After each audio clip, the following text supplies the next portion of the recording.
ایک آدمی نماز نہیں پڑھتا تھا، مولانا نے خوب سمجھایا، مولانا نے خوب سمجھایا، وہ مان گیا۔ پوچھتا ہے کہ اچھا ہم نماز آج کے بعد سے پڑھیں گے، نماز پڑھنے سے ہم کو فائدہ کچھ ملے گا؟ نماز پڑھنے سے ہم کو فائدہ کیا ملے گا؟ مولانا نے کہا کہ جو بھینس تمہاری آج 5 کلو دودھ کر رہی ہے، کل ہو کر کے وہ 10 کلو کرے گی، اللہ برکت دے گا۔ اور اس نوجوان کے پاس 10 گو بھینس تھا۔ جب یہ سنا تو دودھ کے بڑھوتری کے لالچ میں کہا کہ ٹھیک ہے بھیا، فجر کی نماز سے ہم شروع کر دیں نماز۔ فجر کی اذان دیا مؤذن نے، یہ فوراً اٹھا اور چلا گیا امام صاحب کے ساتھ نماز پڑھنے، کہ تاکہ ہمارا بھینس کے دودھ میں برکت ہو جائے، 5 کے بجائے 10 کلو ہو جائے۔ جب فجر کی نماز پڑھا، آپ پڑھ کر کے جیسے گھر لوٹا تو اس کی ایک بھینس مر چکی تھی۔ ایگو نماز پڑھ لی، ایگو بھینس تو پڑ گئی، اب کا ہوا؟ دوڑا وہ امام صاحب کے پاس پہنچا کہ وہ امام صاحب تو تک کہنا کہ 5 کلو کے بجائے 10 کلو دودھ میں برکت ہوئی، یہ کون برکت با کہ بھینس میں تو پڑ گئی؟ امام صاحب نے کہا کہ بروبک ہے، اللہ تعالیٰ کبھی کبھی امتحان دے کر آزماتا ہے، تم صبر کرو۔ کہا کہ ٹھیک بات۔ ظہر کا وقت ہوا، اذان ہوئی، یہ بھی بیچارہ وضو وغیرہ کیا اور نماز کے لیے چلا گیا۔ ظہر کی نماز پڑھ کر کے گھر آیا، پہلے دوسری بھینس کی ٹپک گئی۔ اب کوئی بیچارہ پریشان دوڑا ہوا پھر امام صاحب، وہ امام صاحب قابل ہو، یہ برکت کے بجائے تو زحمت بن گئی نماز ہمارا۔ فجر پڑھ لی تو ایک بار، ظہر پڑھ لی تو دوسر کا بھینس۔ امام صاحب نے خوب سمجھایا بجھایا، صبر کرنی چاہیے، اللہ امتحان لے گا، جب تم اس پر عمل کر لو گے تو اللہ برکت دے گا۔ کہا کہ ٹھیک۔ عصر کی اذان ہوئی، اس نے وضو کیا اور عصر کی نماز امام صاحب کے ساتھ ادا کی۔ عصر کی نماز پڑھا اور پڑھ کر کے جب وہ گھر، آپ ادھر توجہ دیجیے نا، مانگنے والی ادھر مانگتے رہے، آپ ادھر توجہ دیجیے۔ عصر کی نماز پڑھ کے جب وہ گھر لوٹا تو اس کی تیسری بھینس مر گئی۔ اب یہ کہا، اب یہ بیچارہ پریشان، تو جو بھینس مری تھی اس کا ایک بچہ بھی تھا جس کو ہم لوگ پرلو کہتے ہیں۔ اب جس کی ماں مر جائے تو بچہ تو روئے گا ہی، وہ بچوا رونے لگا تو کہتا کوچی ہے، کہتا نا 3 گو نماز پڑھ لیے، 3 گو بھینس کے موئے لے گئے، تورا نا 2 رکعت نفل پڑھم تو پکڑ جائے، 2 رکعت نفل پڑھم وہی بھی تو پکڑ جائے، زیادہ روہ ہوا نا دماغ خراب ہے۔ تو یہی ہے ہمارا اور آپ کا حال۔ ہم نے آپ سے زیورات کا سوال کیا، یہ مدرسہ آپ سے رقم کا سوال کیا، یہ بچیاں جھولی پھیلائی ہوئی ہیں آپ کے دربار میں، یہ قرآن سیکھنے والی بچیاں، یہ دین سیکھنے والی بچیاں آپ کے پاس ہاتھ پھیلائی ہیں۔ اللہ نے آپ کو توفیق دیا، آپ نے ڈال دیا۔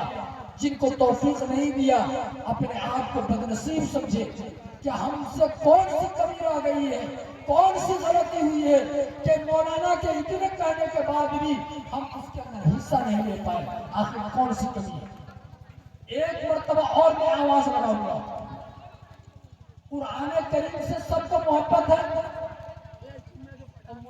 ہاں، قرآن سے محبت ہے، اگر ہے تو ایک مرتبہ وہ بچی آپ کے پاس جا رہی ہے، جو روپیہ ہو 1 روپیہ ہی صحیح، چھوٹی بچی ہو بڑی بچی ہو، جس کے پاس ہو نہ ہو، مٹھی لے کر تو اس جھولی میں ڈال دے، اگر نہ بھی ہے پھر بھی مٹھی ایسے ہی ڈال دے۔